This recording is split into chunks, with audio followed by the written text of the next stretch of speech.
Wall Street is pouring billions into quantum computing stocks and SPACs like it's the inevitable next trillion-dollar revolution after AI. But this is peak science fiction investing, hyped-up lab demos masking machines that still can't outperform classical computers on anything useful while burning cash at an alarming rate. Going to go towards, and what's the structure of this investment going to be? So in our case, this is all about helping to create new manufacturing processes for high-quality quantum computers.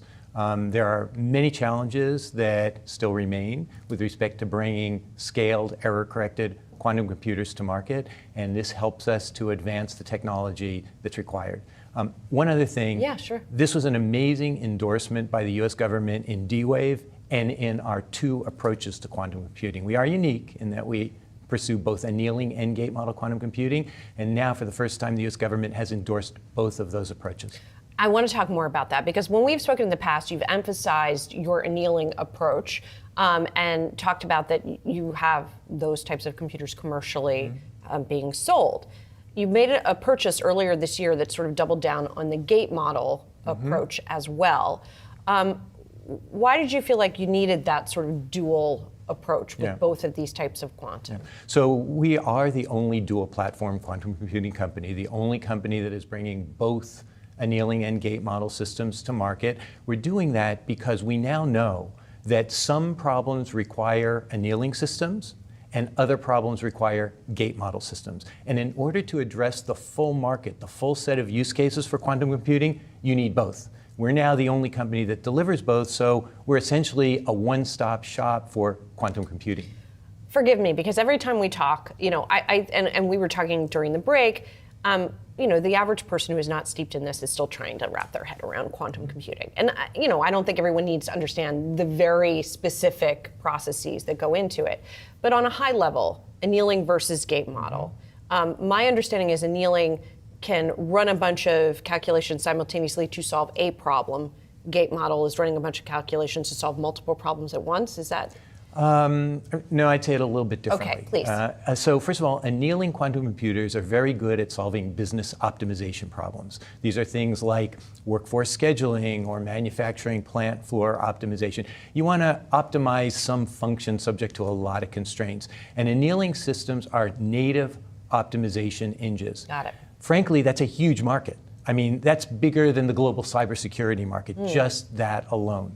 Gate model systems are good at things like quantum chemistry, drug design, materials discovery, very different problem area, very important as well. They operate differently, they solve different classes of problems, but both are extremely important. And is the idea that you will use them in tandem or that you see a market for each of them independently? So there's a market for each of them independently. They really do solve different problems, different use cases, and they're both important. But let me give you an example of a broad use case where you might actually use them both, each solving a different portion of the problem. So imagine I'm a drug company. I want to design a new drug. I want to put it through trials, manufacture it, get it out into the marketplace. The quantum chemistry upfront associated with designing that new drug, gate model system. Optimizing the trials and the manufacturing process, annealing quantum computer. Gotcha.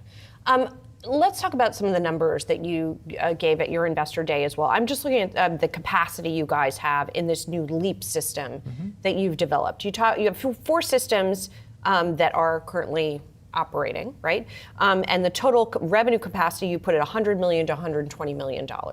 I believe that your revenue estimate for the full year is less than half of $100 million, if I'm not mistaken, around the $40 million, $43 million range. What accounts for the gap? Because you're operating these things, is it just convincing commercial customers of the use case at what is still, an experiment? I mean, I know you're operating them, but I'm just curious, what takes you there? Yeah, so a couple of things. First of all, we don't give guidance, and so the numbers you're quoting are the analyst consensus, a little over $40 million for the year in revenue. Our quantum cloud service, which is called LEAP, does have 4 production quantum computers in operation today, and those 4 quantum computers have enough power to support on the order of $100 million of revenue per year. Essentially what that means is we don't really need another production quantum computer in our cloud service this year. As we start moving into next year, we'll need to start building that out. But that quantum compute as a service is only a part of our business model. We also now sell systems. So you can access our systems through our quantum cloud service. Many of our customers do that.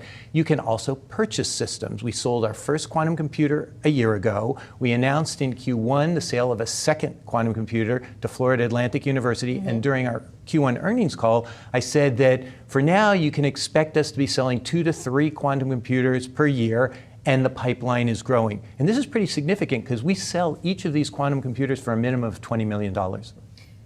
When we look at the quantum stocks this year, and you guys are up the year, but you're not up as much, you're not having a year like you did last year, for example. But when investors get into this thing, there's these various companies, there seems to be an investment in the promise of quantum over the long term. When can they expect that sort of, what seems to be the perception that there will be a hockey stick at some point? So this also goes back to annealing versus gate. Our annealing quantum computers are commercial today.